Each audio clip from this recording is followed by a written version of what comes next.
Thank you all so very, very much for being here. To my wife, Katie, and to our children, Grace and Tara, and William and Jack. To my mother, Barbara O'Malley, and my dad, who I know is here in spirit. And to my brothers and sisters. And to Joe and Barbara Kern. To Monsignor Burke, Imam Hendy, Reverend Hill, Rabbi Weinblatt. To Lieutenant Governor Anthony Brown and his beautiful family. Anthony, thank you for the leadership you've given Maryland. Your steady movement forward has been an inspiration to all of us, and I thank you.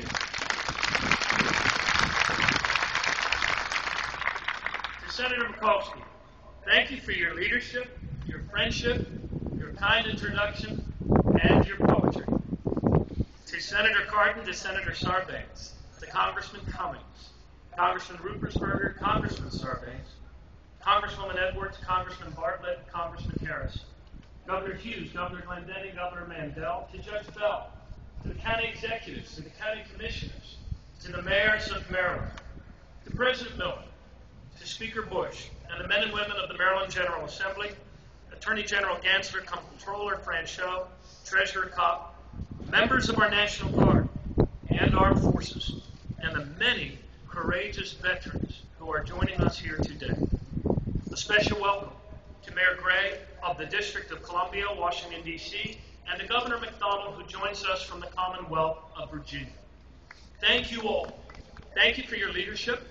Thank you for your service. And thank you for your presence here today. To the people of Maryland, thank you for trusting me to serve you at this pivotal time in our history. Today we reaffirm that we are one Maryland, united by our belief in the dignity of every individual, united by our own belief in our own responsibility to advance the greater good. In our state, there is no such thing as a spare American. We are all in this together. And as one Maryland, we ask God for his blessing, protection, and grace. 4 years ago, few of us could have foreseen the suffering that so many Maryland families would endure as our economy and financial markets nearly collapsed. We could not have imagined how many moms and dads would lose their jobs, would lose their homes, how many small businesses would be forced to close their doors. In times of adversity, such as these, the people of Maryland do not make excuses, we make progress. Determined to move forward out of this recession, Maryland businesses started choosing to expand and to hire again, and are now doing so at nearly twice the national rate of job creation. Determined to make our children winners in this new economy, together we chose to improve our public schools with record investments. Alone among the 50 states, we made college more affordable for more families by holding the line against any increase in college tuition for 4 years in a row.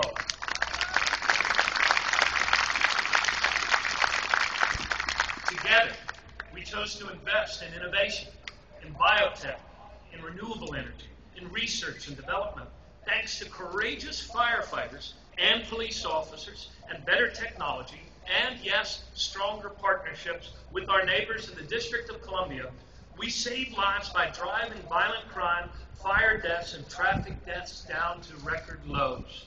With performance-measured governance, a government that actually functions and works. We extended health care coverage to more families and family-owned businesses. We improved the health of the waters and the rivers of the Chesapeake Bay. And with our neighbors in Virginia and guided by science, we restored a blue crab population that was on the verge of collapse.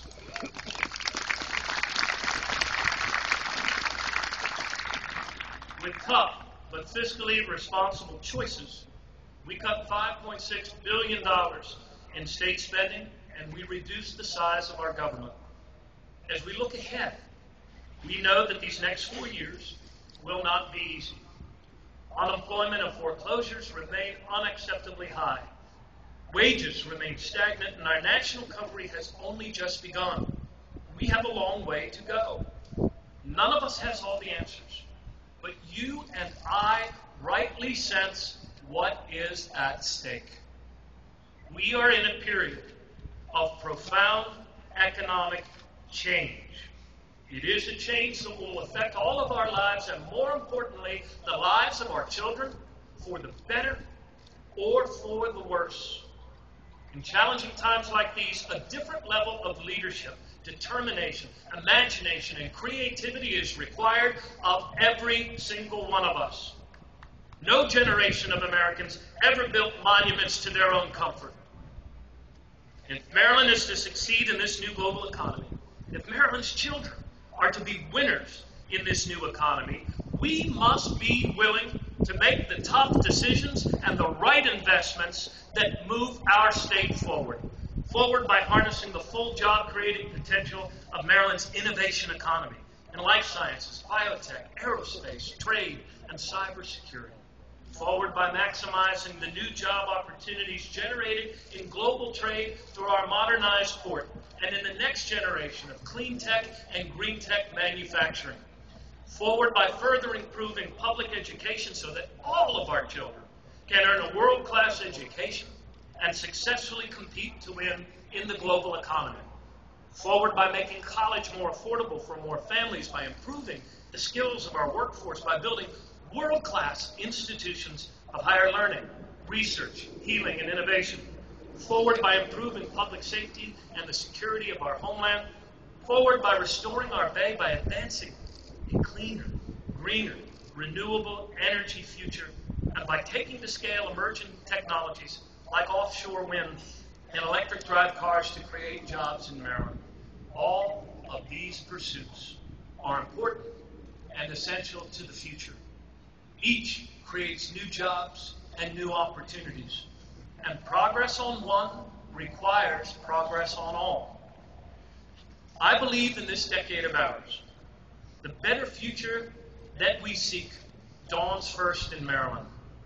There is not another state better positioned than we are to transform the global challenges that we face into jobs here and opportunities here in our own new economy. For we are at the threshold of brilliant science, innovative technology, and remarkable discoveries that will remake this world of ours for the better.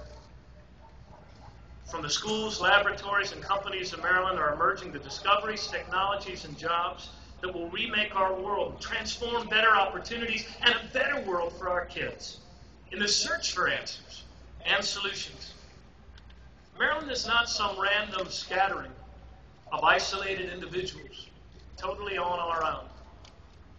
In fact, there are some challenges that are so large that we can only really address them together, making its new economy ours, spurring innovation, harnessing its job-creating and healing potential, improving public schools, public safety, public works, and the protection of our public health, and yes, our natural resources.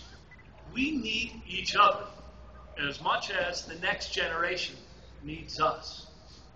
We cannot allow our individual sense of entitlement to tear apart our shared sense of community.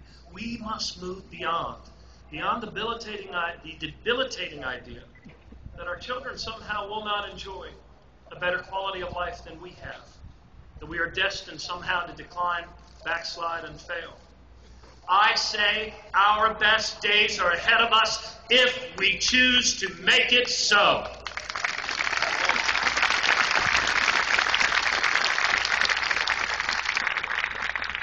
The fabric of our social and political life is stretched and torn by the politics of division. Violence casts a long shadow, but we cannot allow fear to separate us. We must find the ways to move forward together. We must find the ways to make it in America. And Maryland, our Maryland, has a special responsibility right now to defend and brighten the constellation of progress that calls our country forward. For Maryland is a vibrant, living system, blessed by a beautiful diversity, different cultures and forests, cities and towns, diverse religions and farmlands, historic universities and rivers, devotion, song. To heal our painful economic and political wounds, we must connect more of Maryland to herself. It is not as if there is religion here and science there, government and economics over there, corporations in that corner, children over there in a playground, all separated neatly into walled-off spaces. We are here to make Maryland whole again. We must recognize the unity that already is and find ways to work together that strengthen that unity. This is our challenge, and it's not the challenge of government alone or society as a whole.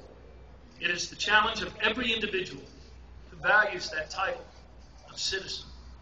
And so with love, forgiveness, and humility, let us move forward as one Maryland, that our